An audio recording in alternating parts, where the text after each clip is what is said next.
Are you struggling with overpriced listings or losing instructions to agents that overvalue? In this episode, I'm joined by Iain Cooper, who shares how to win more instructions, educate sellers on realistic pricing, and to turn wrongly priced properties into sold signs, all while keeping your pipeline full. Hope you enjoy the podcast. Iain, welcome to the podcast. We've met many times before, and I know you've got a huge amount of sort of background and history in the estate agency world. For those people who haven't seen you on social media, get us up to speed. How have you been an estate agent for? How have we got to today?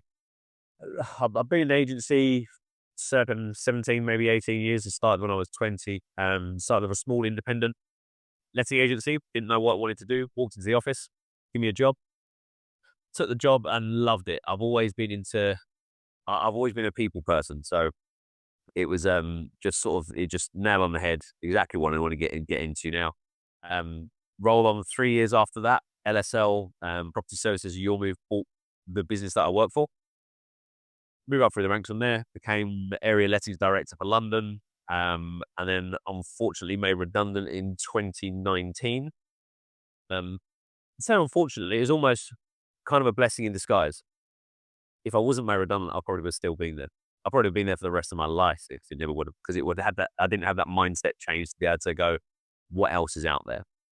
Met with Andrew Ben, Jason Cannon, and a few other people. First came across to Keller. And that's been the past 6 years. 6 years of my life so far. Blimey. And so just to go back on the first thing you mentioned there, so talk me through the first stage of getting a job in the estate agents world. So you mentioned there just very nonchalantly, so I just walked into a sales and lettings office and said, what jobs have you got basically? Was that actually what happened, or was that? Oh, yeah. So there was, I was Googling sort of different jobs. I remember when I was actually speaking to my niece about this the other day, about how you used to apply for jobs. You didn't have email. You didn't have these other things that you could actually rely on just to spam everybody. So I'd heard about this letting agency. It was just two guys that ran it. They used to own a different business. They used to work for a different business, but then started their own. I literally walked into their office, CV, said, "I'm looking for a job. What have you got for me?" Did a week's free trial, and then the rest is history from there. Oh, a week's free trial. Throw yourself under the bus there slightly. That's take them off as a team. Yeah.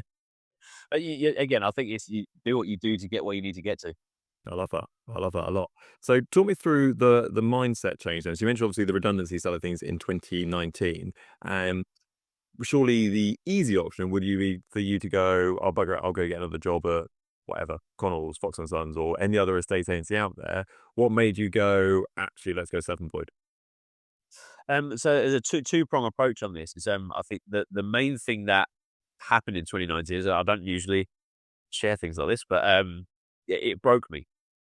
To be fair, my mind went all over the place. Am I not good enough? I was like, my stats are always the best. I've grown the business by X, Y, and Z, but obviously I was just too expensive for them to keep. I'd been speaking to. I actually went on to a different part of LSL throughout my redundancy to see if I would go into that piece as well. So it wasn't just leave. They offered me another role to go into. But then it got to the point I was thought, no, it's everybody, even their clients, is just a number on a spreadsheet, and their employees. It wasn't about a relationship. And I built a relationship with Jason Cannon at that point, to the extent of I kind of trust this guy. Let's try something different. And then I started as an agent. The direction and shift changed within the business. I then became the director and team leader for Keller Williams Bromley, as it was back then, as well as doing the agency part. So there was an employment part and self-employed part. And then it's just evolved from there. So I think it's almost just how do we mold it? How do we change it?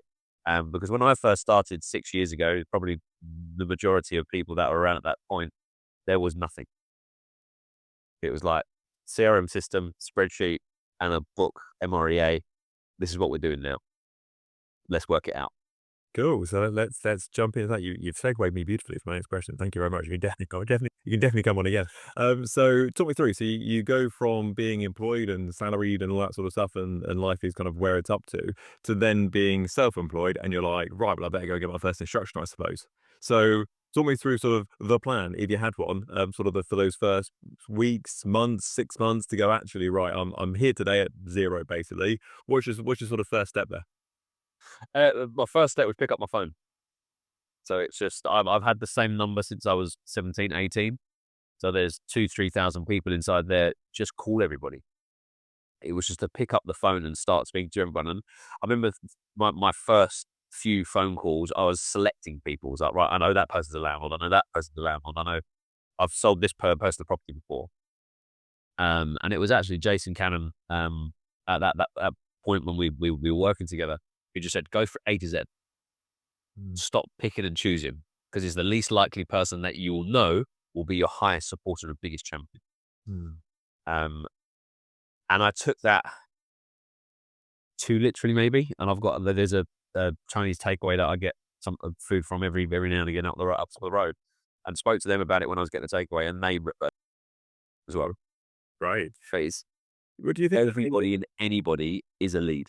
Do you think that people make mistakes, and, it's probably a fear of failure, I suppose, and they kind of keep it on the down low that they're starting their own business, and therefore if they're kind of, their friends put properties on the market, they're like, "Well, if only I knew you're an estate agent, I would have listed with you," sort of thing. People kind of have a sort of fulfilling sort of prophecy there, where they don't tell anybody that they're an estate agent, and they don't get properties on the market because no one knows they're an estate agent.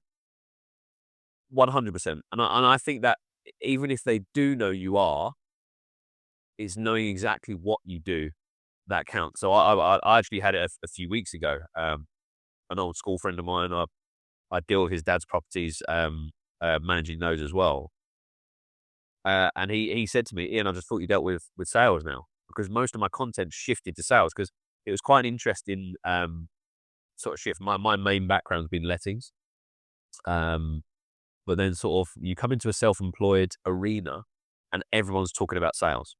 Mm, And he thought, I just thought you did sales now. I didn't think you did lettings anymore. And I was just like, and it's actually part of my plan for this week to re-record everything I've ever thought about, with how I think the rental market should be, how you should look after landlords, tenants, etc., etc., etc., and just do a blast of content around that as well. Because it's not about being, I think it was an estate agent. It's about being a property person. mm. There's nothing that I can't help you with. And if I can't help you, I'll find someone who will, but come to me. Yeah, I love that. I think the first point of that is, just pick up the phone, have a conversation with me, and either, 9 times out of 10, yes, I'd probably help you out with it, but that 1 time out of 10, I'll be like, nah, just speak to Bob. He'll sort you out. Yeah, tell him that I sent you over, sort of thing, and we've got you. There's nothing you can't spin and kind of get going in your direction. So talk me through, you've exhausted your phone book. So you've gone through and you've called all your ex-partners and whatever it may be and said, oh, it's Ian. Yeah, that Ian. Yeah. Do you want to sell your house? We've got one in Bromley. Gone through your phone book there. What's next? So obviously you've exhausted your sort of closest sort of ring of connections around you, effectively, of your sort of sphere of influence. What's the next step to kind of enlarge that?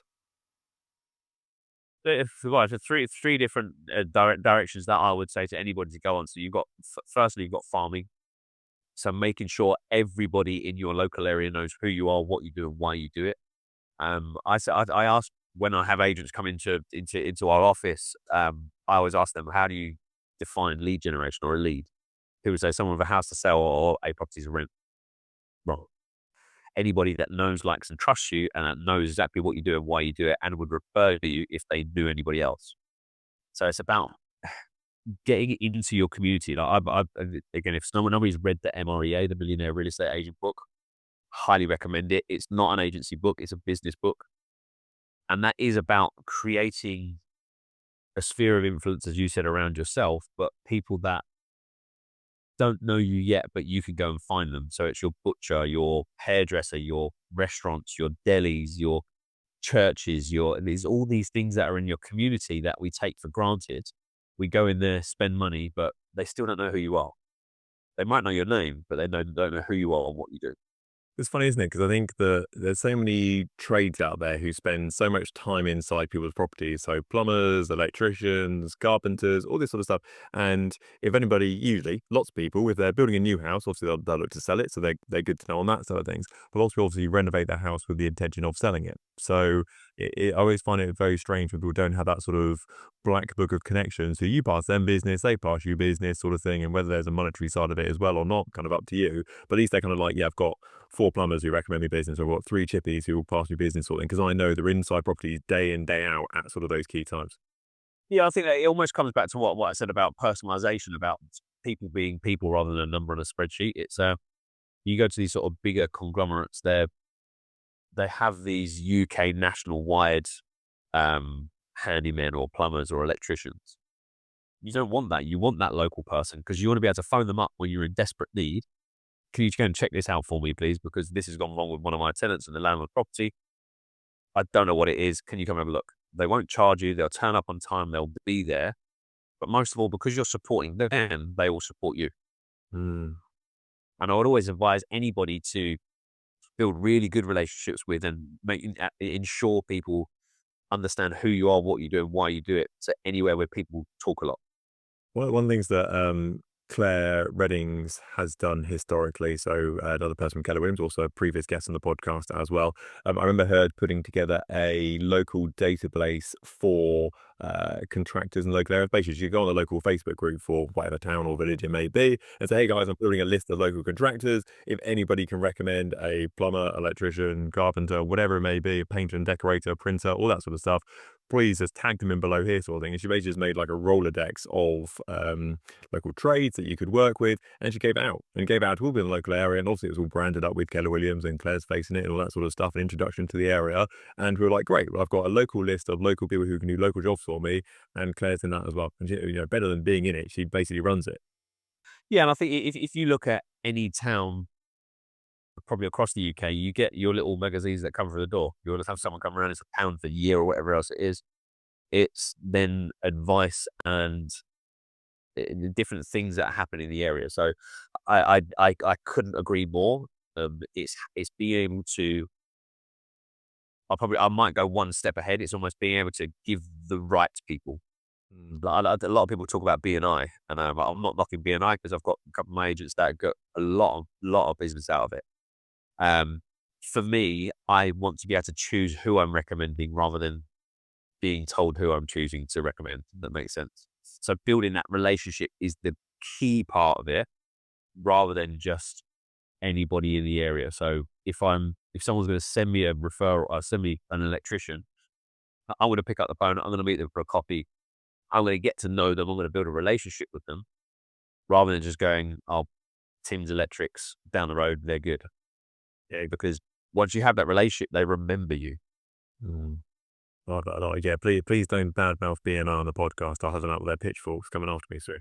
I, it is not for me. So I'm going to a network event in September. Somebody that that I know really really well, who refers us business. He's created his own network of business owners that help each other. So it's like almost if you need this deliver. So it's a different format of it. For me, I'm not a structured person. If I'm told to do it, when to do it, and how to do it. I was speaking to one of my clients a while ago who is Keller Williams as well, and they're like, "Oh, Chris, I've created my own networking group." And I was like, "Oh, great, that's really really cool." And they're like, "Oh yeah, I'm charging people like 50 quid a month to like be part of my networking group, and I just meet up every once every Friday a month sort of thing." I was like, "Okay, well that sounds right." And he goes, "I'm making like 2 grand a month off it currently," and I was like, "Jesus, it's actually a lot. It's a proper business you've built there. Well done." Yeah, yeah. I think a lot of the time when we do things for people, I think a lot of people always ask for that pound note. And I think the more you can do, it's like we everybody talks about within agency at the moment. It's about the more value you can give, the more likely people are to give back to you. Mm. So it's how open can I be without it being a detriment to my business and what I'm doing? Because sometimes you can be too generous. I give time. Yeah. Agree. So talk me through how your lead generation strategies have evolved from where they were sort of 5, 6 years ago to where they are today. So the business is now maturer, and obviously you're in a slightly different sort of position to where we were back then. Less panicky, I'd imagine, sort of now these days compared to when you first launched. So how has lead generation evolved and advanced into your business over that time? I think from right at the start, I've built a database, I've nurtured a database, I've given them an incredible customer experience. They get monthly newsletters from me. They'll get text messages from me. They'll get things through their door if they're local to me. I've built up a database of about 3,000 people around the sort of the Bromley borough. So lead generation is not as hard as it used to be. I don't need to go and knock on doors. I don't need to send out leaflets. I don't need to as much. I do need to do it. I don't do it as much because everybody, again, is either in here or in my own database. So it's just giving people a call. So I'd recommend to anybody, again, go to the MREA and read that because it truly does work, what's written in there, and just speaking to people. So I'll ask this question to somebody yesterday. I was like, so when we call it a customer relationship call. So every 2 months, I'm going to speak to pretty much everybody in my database, or at least some sort of personal communication. And people say, what do I talk about? I'm not going to phone you, Chris, and say, hi, Chris, I'm not going to spoke to you in 3 months. You didn't sell your house yet. And that's how I think most agents are trained to do. Just chase the house, chase the property, chase the business. And the simplest way is use Ford. So family, occupation, recreation, and dreams. So Chris, how's the family? Yeah, they're all right. How's the new podcast, the new business going? Podcasts are going well. I think we're a great guest, obviously. Yes. Yeah, I don't know if you like cricket or golf or whatever. Did you watch the cricket last week? I have these notes within my database. No, well, like I said, my friends went to the cricket the weekend, didn't watch it myself, but I've got friends out of the cricket. So yeah, I definitely see where you go with this. There's always things. See a cricket field at the end of my garden. I'm the same. And it's when people say about dreams, it's not about what dream you have last night. It's like, so what are your plans for the next 6 to 12 months? Got holidays, great. So you've had a nice conversation and you're updating everything, right? And then after that, like, Chris, you may not need to know this, but I need to, you know what I do for a living. I need to let you know what's happening on the property market. If you know anyone else that needs that, please feel free to forward it on. I can send you across it in text or whatever else. Yeah, I love that. Really, It's a nice conversation rather than going, got any business, got any business, got any business. And that's why people usually give up. Because if I'm going, have you got any business every day, and everyone's saying no, how many no's can someone take? I suppose it's the difference. If I was going to put some sort of metaphor on this, it's probably the difference between going out hunting and going farming. Because going out hunting, you're like, right, I go out and I kill one thing and I kind of come back. Farming is, I've set up a fence, I've got a load of cows, and whether I eat them today or tomorrow, they're still sort of in my field. Not saying your clients are cows. So it's looking at it and going, because probably at any one time, in fact, the stats back this up, that about 5% of the UK public at any one time are thinking of moving, thinking of selling, thinking of renting, etc. So 95% are not thinking about that today. And I think it's quite easy to go, right, where's that 5%? If I really kind of, where's that, no, no, no, no, no, no, yes, or that's the 5% sort of thing. Whereas if you look at it and go, actually, how can I keep that 95% as warm as I possibly can do? So as soon as when they're ready, 5%, they're just calling you.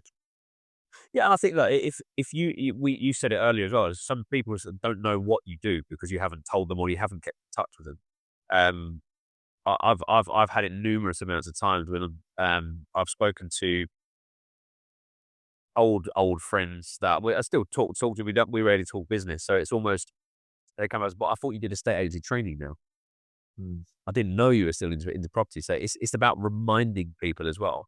And you said about 5% of the property market moving. So if you could farm and build a database of, say, 3,000 people in your local area, and 5% of them potentially move every year, that's 150 units. What's the average fee? Say £5,500. Yeah. £825,000 of potential business just talking to people about their family, occupation, recreation, and dreams, and giving them advice about the property market. And for those people who are not watching this on YouTube and are listening to this as a podcast, Iain does not have a calculator in his hand. He is just that good at math. Talk me through your personal branding side of things. Because if someone said to me, draw a picture of Iain Cooper, I would do you walking down the street with your big headphones on and chatting away into the microphone saying, this is what's going on in the market sort of thing. It's very sort of sort of fluffed up, sort of, it's just you walking along. This is what I'm thinking about. This is what I'm saying. This is what's going on, sort of thing. So talk me through, how did you arrive at that sort of delivery method? Have you tried different things, or you always quite natural, just sort of ad hoc? Yes. The idea that I've tried a number of different things. You can tell probably by when I'm moving up, ADHD, dyslexic, dyspraxic. I find it difficult to sit and go, hello, this is me. And then that's what I did right at the beginning. If you look at my YouTube channel, or even some of my socials, the first ever ones, I remember my first videos are, hello, my name is Iain from Keller Williams. And I felt so uncomfortable. I was like, and I wanted to get rid of it, but I wanted to see it all the time. And then, this might sound really bad. I was actually having a conversation with somebody, and they said something came into my head. If I don't act on something or write it down, I will forget it. And that's why I've got a pen and paper here, I'll get any nuggets. Great. So I got up out of that conversation. I went off and got my phone and just blurted out what my thoughts were on a video. And then I came out with the walk and talk series.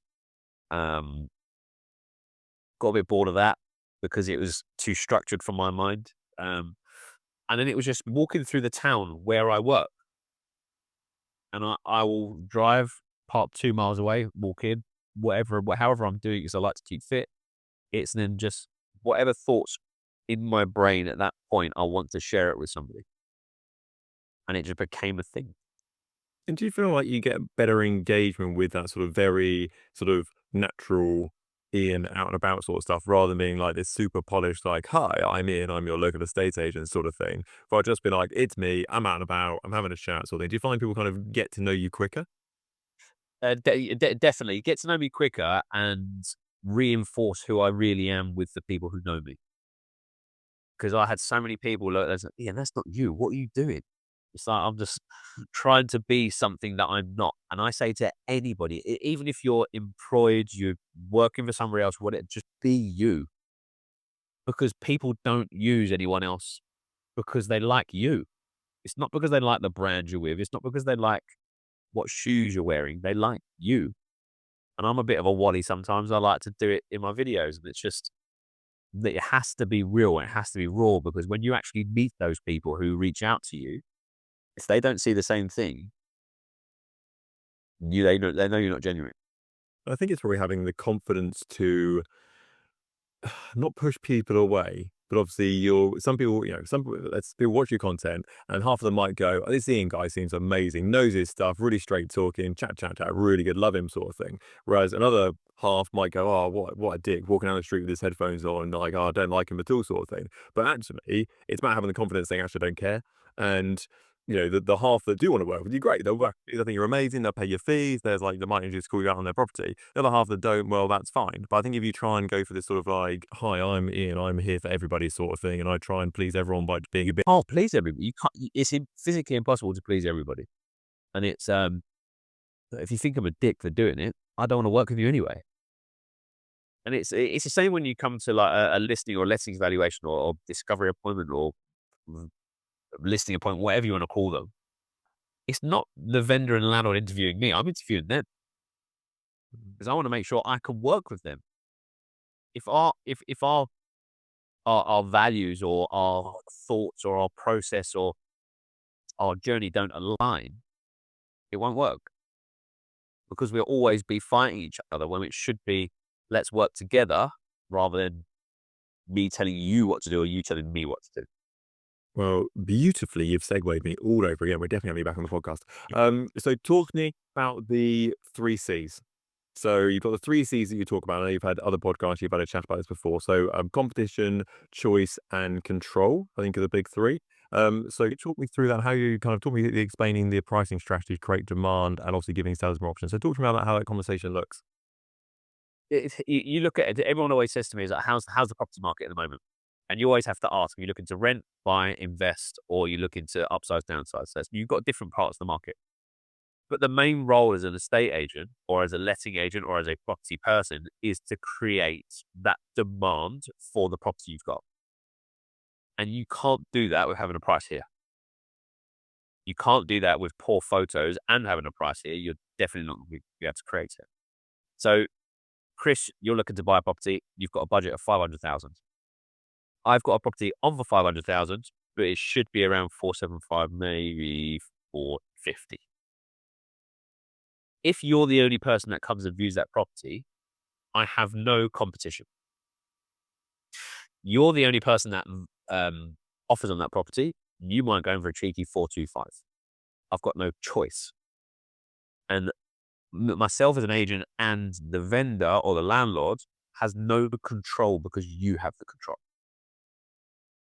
The main way of doing it is, so the beautiful thing about estate agency, we are not property people. We are people. We're marketeers, and we're here to create competition.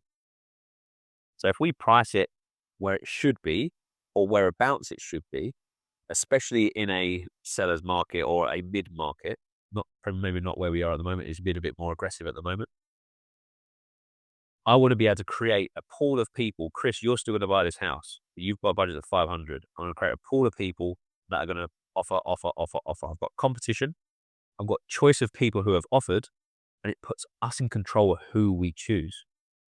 Because and most of our listeners, the listeners of this probably know, it's not always about the best price. It's about the best person in the best position with the best price for what your vendor or what your landlord needs. And how do you yeah, I know historically you've been very, critical, and rightly so, of other agents overvaluing properties. Yep. How do you educate potential clients about realistic pricing but still winning the business? Because I could sit here and go, "Oh, yeah, I love what you're saying, Ian, at 500," but really, old Connell's down the road told me it was 550. So how do you overcome and make people sort of more realistic and kind of see the light effectively that that big shiny figure they're probably never gonna get? Well, two options. Number one, if you know it's drastically way out and you're never going to be able to achieve it, away. Stay in touch, but walk away.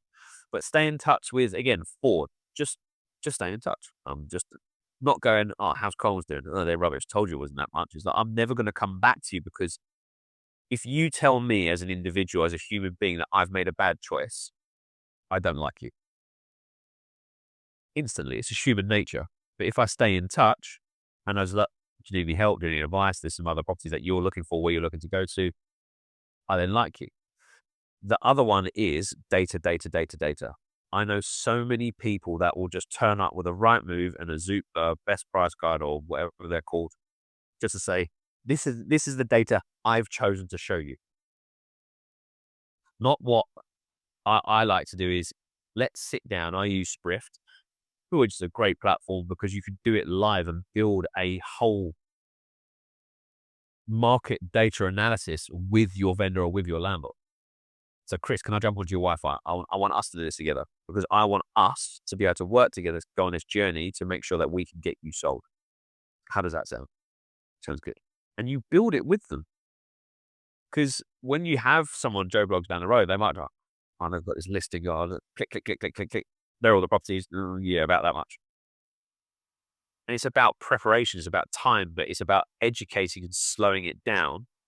My brain finds it hard, but it's about being able to show someone how you've got to it. Like, doing your exams at school, you wouldn't just go, calculator, oh, cool, that's the number in maths. You have to show your workings. So look, Chris, how did you come to that number? Show me. Oh, well, most agents wouldn't be able to reply to it. So I guess it's probably looking at more of a consultative approach rather than kind of just rocking up and going, I think it's 500 because, I looked at the stars last night and it looked like it was going to say 500. And that's kind of where we got here.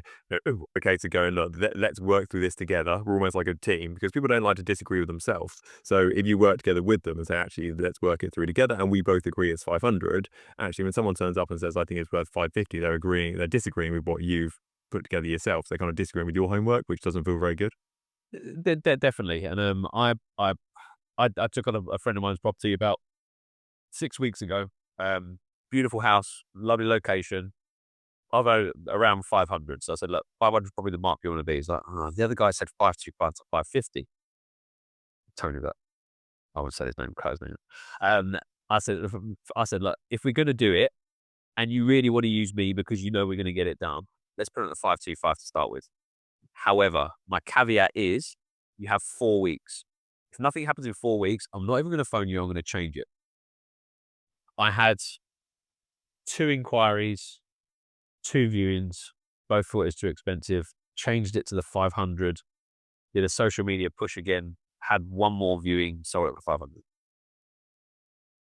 So it's not like, I told you so. It's like when you have so many different angles of advice, if you can work with somebody and actually come to a conclusion, it's like, look, we're going to do this. If we go at this price, that's your choice. Can we agree that? Yes, great. So within 3 weeks, we're going to sit down and have another conversation, look at the stats. If nothing's changed and we haven't got the result we wanted, are you then going to listen to what I'm saying? Yes, cool. Agree, sign it off, because it has to be a covenant between the 2 parties. It's not going, oh yeah, God, John, I'll just do it at 550. Let's just see what happens. Because in their head, you've told them it's 550. I think the pre-booked, let's call it, pre-booked price reduction is a very underrated strategy. I think saying having that conversation, like you mentioned, saying, look, if we are being a bit sunny, or this is plan A and plan B, however you want to phrase it, and say this is where we're starting off. But in 3 weeks' time, if it's tumbleweed, or we're not like negotiating an offer or got a second view of the weekend, I'm just going to change it. Literally, I'm going to text you saying I'm changing the price, by the way, and then it's just changing, because I think that's to have it rock solid in there from day one is a really handy tool to have. Definitely, and I've got something that we use, we give out to our agents as well. So it's just the marketing cycle. So it's just a wheel that goes round: price, the marketing, Facebook push, whatever else. And it's every 30 days for a sales property. It says we reset. So I come back and see you. Ooh, we look at the stats, look at the numbers. This is what it says. This is what we need to do now. And lettings every 14 days maximum, if you're going to do it. But lettings, you shouldn't be able to. Doesn't matter if you overvalue it, someone's going to take it anyway. Yeah, brilliant. I love it. I always have a chat with the guys about the vendor care cycle, which sounds very similar to what you're kind of preaching on that Oh, side. yeah. Really good. So let's go glass half full, if that's okay. Because obviously you talk about agents coming on board and sort of launching their business with your help. Talk me through some of the mistakes you see agents make when they first start up. Where do you kind of look at what they're doing and sort of wince slightly and go, actually, you should be doing this instead? I think it's easy. It's simple. It's definitely not easy. I remember this is a few years back. Somebody came in, got a website, got a Facebook page, da, da, da. Business is going to come. It doesn't work. I told my man, it doesn't work like that. I think people almost get stuck in the trap of the brand that I came from. We had people come to us. They had people go to them because they'd been there for donkey's years, right? And they know it's become something in your mind. The main thing you need to do is time, effort, and get yourself out there. Because if you don't, if you're trying to hide behind something or be a faceless business now, especially with the growth of social media, you can't win, because somebody else will come in right next to you and go, I'm louder than you. I'm giving more advice than you. You can't do anything else. I suppose it's a bit like paying your £50 a month for your gym membership, then looking down at your abs, waiting for them to appear, and be like, well, I've done my part. I've paid £50 a month. That direct debit's gone out on the first of the month. Thanks very much. These abs are going to be turning up any minute now. Definitely. Or you're joining a brand like Keller Williams or the others that are out there, and it's like you've joined the gym, but you've got one of those shock machines of your abs. You put it on, not exercising. Let's let it work. Mm. You have to be able to do something extra with it. Yes, like we will give you everything that you need, but you need to put your brain into action and get out there. Mm. So, final question for yourself. This is a question that I feel like we could have a whole podcast on itself. So, how do you think lead generation is going to evolve and advance in the next couple of years or so? And what can self-employed agents be doing today to help them out in the future? I think so. Social media is going to become a more prominent aspect, especially things like TikTok. It's almost done a swing from being a 12-year-old's app to a 30-plus-year-old's app and a business app now. Um, Things to prepare for is get into your community and get your database now. Build those relationships now, and it'll be harder for anyone to take that. So not the people, agents talk about market share. Market share is a myth, because when people talk about market share, it's about listings on the market. The thing that you need to win within your area is the mind share. The mind share of the people that are in your community. So if you're not going to charity events, you're not going to local school fairs, you're not a part of your community, it will be a lot harder for you to be able to win over this market share piece that other agents have built, because people see boards and boards and boards of where they're all for sale or to let, and not the other way around. You need to be able to win the hearts and minds of people in your community, get them into a database and make sure they are nurtured and looked after. Ian, you've been a brilliant guest. I feel like we could have a long podcast. I think we could go on for a few hours if we need to. So we'll have to have you back in the future. So thank you so much for coming on today. No problem. Thanks for having me. Thank you so much.